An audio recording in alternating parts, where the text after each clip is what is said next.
This is the Weigh-In Podcast by Benoit Chestnut and the occasional pop-in Sebastian Romero. On this week's Weigh-In, we come off first with the disclaimer of we were wrong. Last epi was not actually epi 99. That's on me. In the titling of the epis, I got off by one episode. So this is truly 99. And with that being said, this episode of the Weigh-In is about trusting your gut. If you all didn't know, there was a fight that broke out at the last UFC event, and Dana White said security informed him that Dillion Danis was in the arena, and he started to almost tell him he was going to have to leave, but he didn't. But nonetheless, that is this week's Weigh-In. So if we jump right into this one, and I say jump right in because it's one of those things where it's like, what happened? We say trust your gut because Dana White looked and said, he said in his press conference, he said, well, he's got a ticket. He's like, he's got a ticket. It wasn't, Dana White said he's got a legitimate ticket. Because if he doesn't have a ticket, he's got to go. No, he's got a ticket. He said, well, we'll see how this goes. We'll let it. But it almost seemed like he was like he had in the back of his gut, like, I don't want him here. And that's how I kind of said you got to trust your gut. Because had Dana White got rid of Dillion Danis, there would have been no fight. There would have been no fight. And I think that there never should have been one. Dillion Danis should have never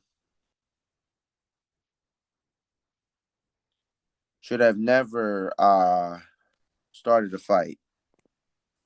He should have never, you're going in there getting into it when, my guy, what does Dillion Danis do? So it was UFC 322.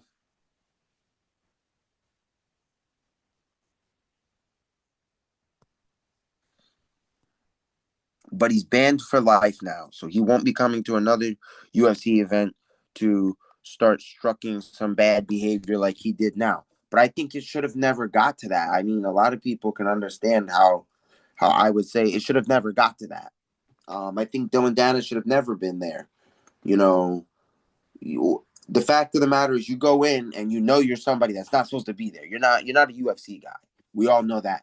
You're not supposed to be there, and then you go in there and you start trouble with a whole nother team that is there to watch their fighter. Do we all remember this? Conor McGregor, Khabib, when they were going and they were in the ring, and those were two UFC guys, right? So now we're talking a guy who's not even in the UFC coming to the event and starting something. So Dana said he's banned for life. So let's hope that stands up because that's why I said you got to trust the gut.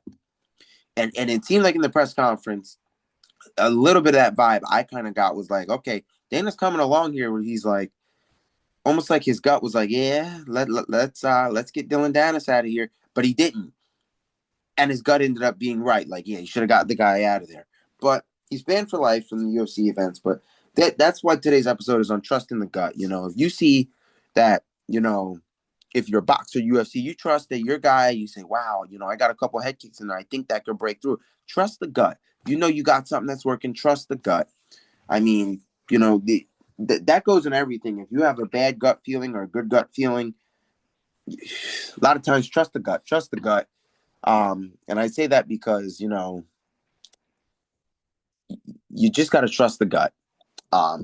You have to. In certain situations like that, because I know this is our combat sports epi.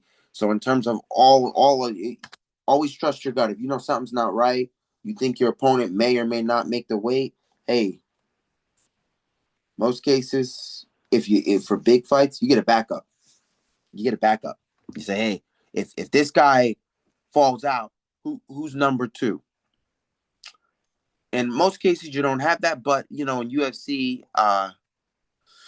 Dana White has it sometimes, but he kind of waits when one pulls out. He says, "Okay, let me find you somebody else." But in some of his big fights, he does have a okay. If you get hurt any week during camp, he's taking the fight. So you do have that, but like I kind of said, you got to trust the gut, and that's what today's epi's on is trusting the gut. Um, because there's no reason why, you feel you got a bad gut feeling, and you let somebody stay, and then they turn around and they turn around and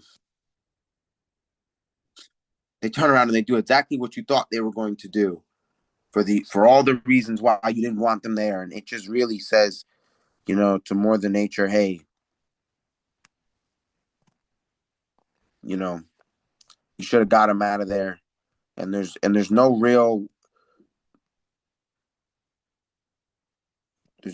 right or wrong way to do it. If you say to yourself, you should have got him out of there. I'd like to say that then you should have got him out of there.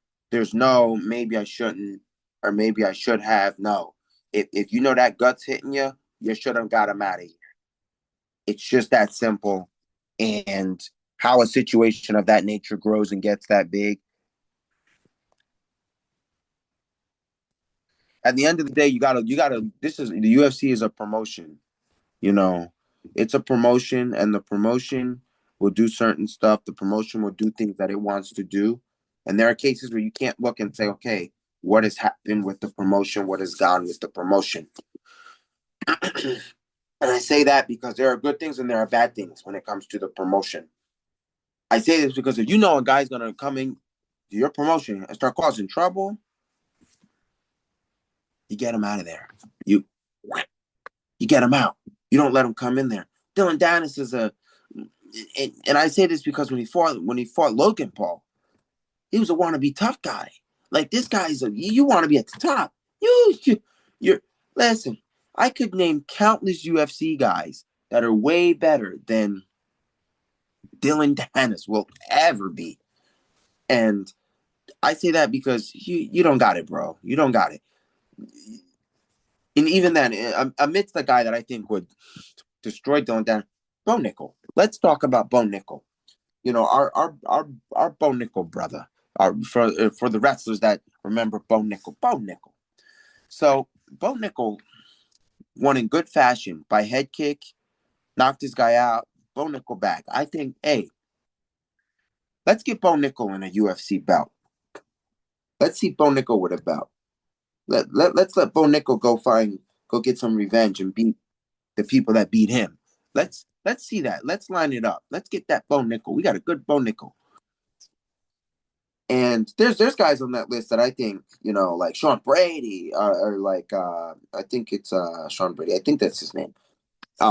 There's tons of UFC guys. Man, the bottom of the barrel I think could be Dylan Danis. You can't come here and start trouble and be like, oh man, and then you come into a UFC event and instead of acting right and sitting there and acting right, like I said, acting right, you come out with all this and you start something. For a guy who you're not part of any of the teams in the ring, you're just coming in to start some trouble. No lie. Like, what are you doing? Like, what are you doing? Why are you even that's the one thing I never was able to grasp. Why Dylan Danis comes in there and just says, you know what? Let me start something. Let me let me start something. What are you starting something for? You're not a big dog. Like he's walking in there like he's a big dog. He's not a big dog. I don't think Dylan Danis is a big dog. If you ask me, I don't think he's no big dog. But he's walking in there, walking out of there like he's a big dog. Dylan Danis ain't no big dog. You ask me. I don't think Dylan Danis is no big dog. You know, coming in and out of there. Doing the things he did.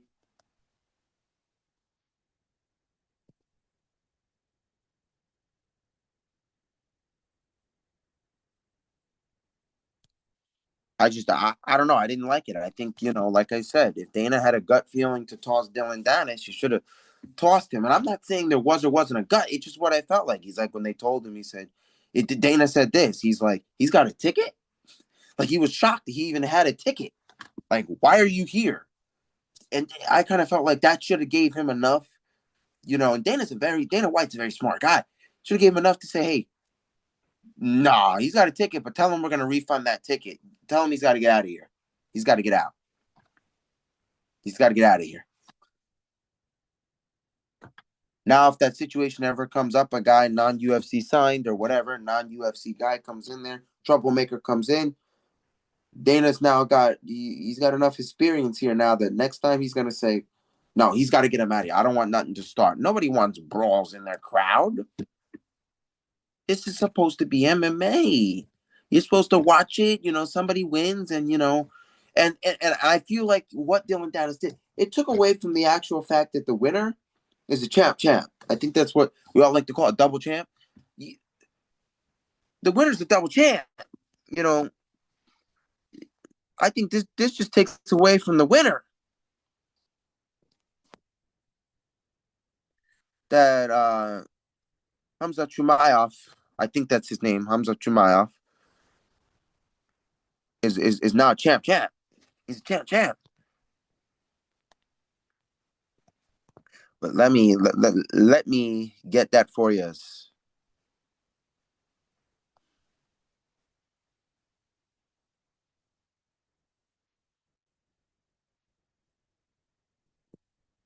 Let me get that for you before I.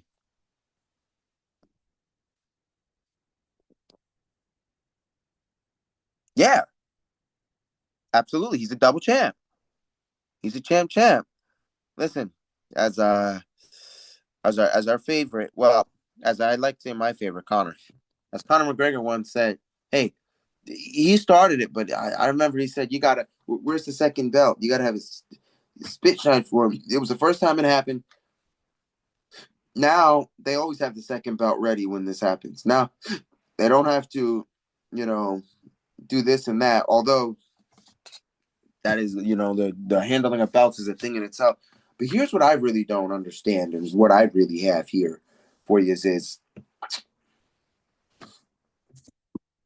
I don't think we're ever going to see that happen again. And I know you're saying history repeats itself. We saw it once when it was Conor Khabib, but Conor Khabib, it was the two teams that was already they were already there. Like they were already supposed to be there. Not somebody who bought a ticket. And when you listen to Dana's press conference, he says he has a ticket. Like he's got a ticket. Okay, I guess let him stay. Like it kind of seemed like the gut was like, hey, get this guy, get him out of here. Get this guy out of here. He's gonna cause some trouble. And he was right. He's like, wait, he has a ticket? Yeah, he has a ticket. And I think that's something that kind of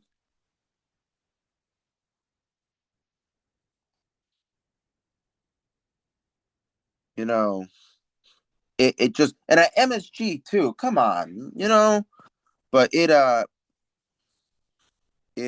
says it in Dana White's press conference. Um, it says it. It says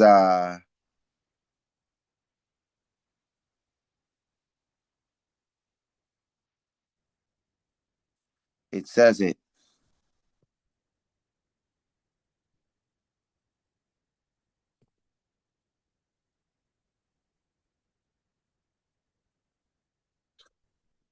I think that was something. I think that was a real interesting to see that happened.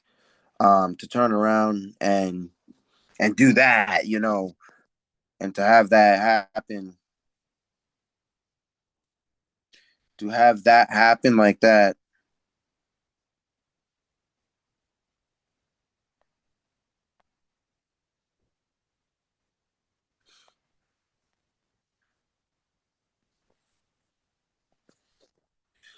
And that's like it was just a really good press conference that it came. And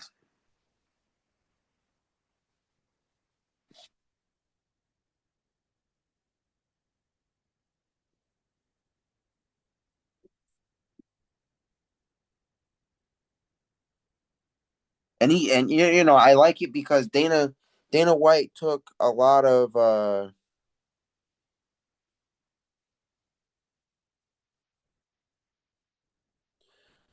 that's a lot of,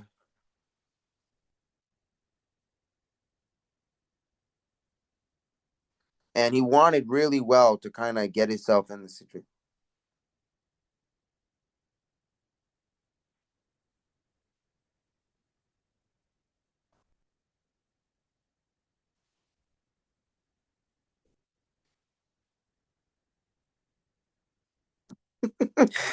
But yeah, I definitely think,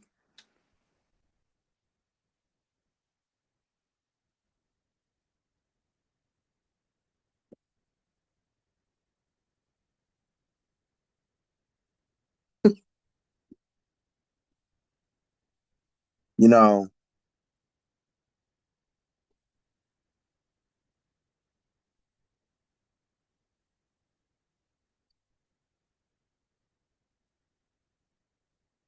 and in terms of it, Dana White was saying stuff like, "Hey, they told me he was here," and he's like, "He's got a ticket.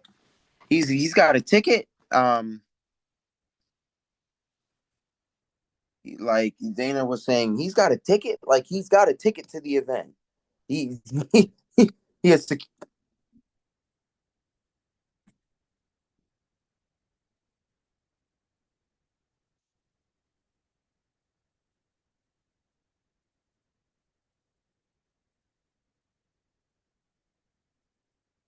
and I kind of felt like, oh, that Dana said the right thing. He's like, that's where I came up with the, trusting your gut.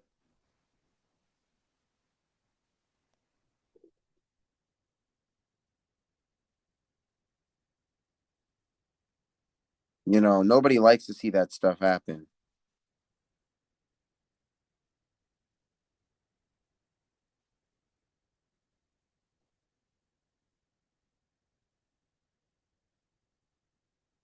I think that that's, something that's real crazy.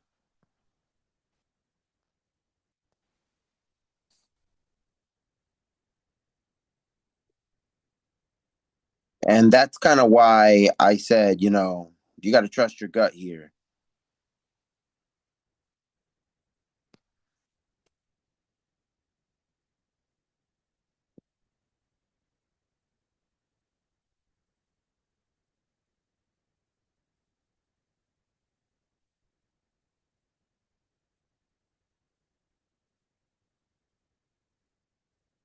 So what happens is, so basically Dana says in the press conference, uh, that Dylan Danis was moving seats. He wasn't staying, and he wasn't staying in his seat. And it was right before the main card. They told him Dylan Danis was there. He was sitting in fighter seats that he had a ticket for. And they asked Dana, "You want to throw him out?" He goes, "He has a ticket."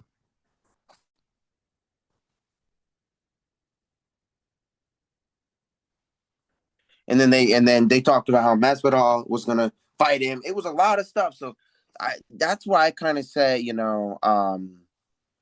that's kind of why I got to the findings of, hey, you got to trust your gut. Um, and when you have a situation of that nature, you got to trust the gut. And I say that because that could have been prevented had, and Dana does blame himself for saying, I should have probably handled that differently. And it's not for Dana to blame himself because nobody expects that to happen. But at the same time, when you see a guy's moving seats, sitting in fighter seats, you kind of say, okay, you're already trying to start some trouble. You're trying to get yourself closer to start something. And that's where you kind of say, hey, hey, hey. And that's why Dana said he has a ticket. Like he got a ticket. We sold Dylan Dennis a ticket. And it just, I don't know. I thought it was real nice. But Dana said, you won't see him at another UFC event. So he learned his lesson.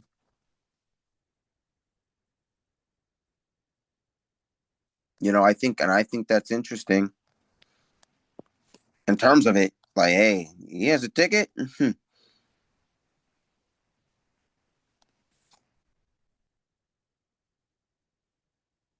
I thought that was pretty funny in terms of it. Like, oh, you has a ticket. Like, how did he get a ticket?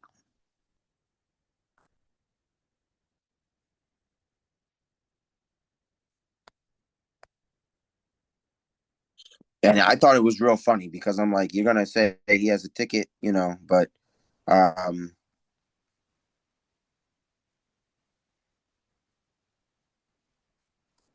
but I think I think there was a learning curve here. I think if you're in terms of if you're Dana, you won't see Dylan Danis ever do that again. First of all, he's learned something here. You see a guy come in there, and then Masvidal.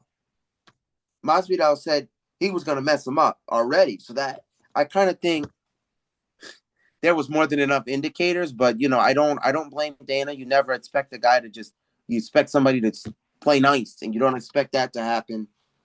And Dana also talked about how Dylan Danis said the UFC would never sign him. He wanted to be in the UFC, but um, I would like to say the UFC does not bring troublemakers; they build them, and there's a huge difference. Like Nate Diaz did not come to UFC as a troublemaker. Like he built that persona when he got there, being the bad guy. Jorge Masvidal, they all come in nice and easy. Not a guy like Dylan Danis who's already starting trouble and you're not even in the promotion. So it's a fight business. They asked Dana White if he wanted him arrested, and Dana White said, "Well, you know how I feel about this. It's the fight business. No, I don't want him arrested, but." So even after all that, Dana White's still a nice guy, that he doesn't want to press no charges. But you look at that and you say, wow, you know,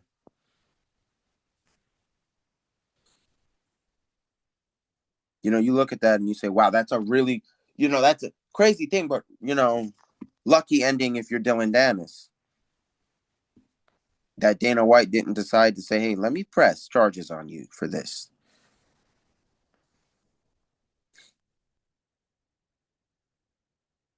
That's a crazy thing that I think was really crazy.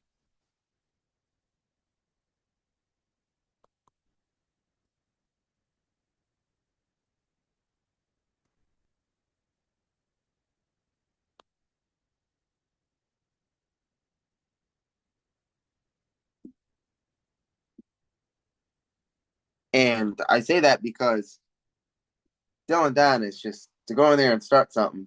And then Jorge Masvidal was hoping he'd show up. It just real messy, and I think that's a situation where you got to kind of say to yourself, if you got to kind of say to yourself, if you're uh, if you're Dana White, that hey, if Jorge Masvidal is looking to start something, this guy's getting started with Jorge Masvidal. Do I think it's possible you see these guys get into an event with Dylan Danis? No, because he's not a UFC guy. And I don't think Dana White's going to even entertain that because he doesn't want him on. But if it was me and you want to, Jorge Masvidal says he wants to mess him up, Dana's not interested, but I would do a one fight contract. One fight. You're going to fight Jorge Masvidal. If you can't get through to the event without trouble being caused or somebody backing out, then you say that's it. You don't get another one.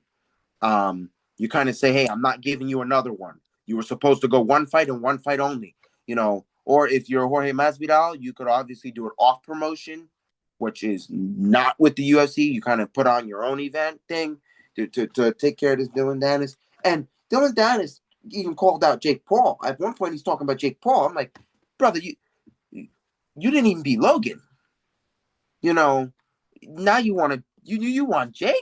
No, he's not ready for all that. He's just guys like that. You look at them; they're looking for a check. They're looking for a check.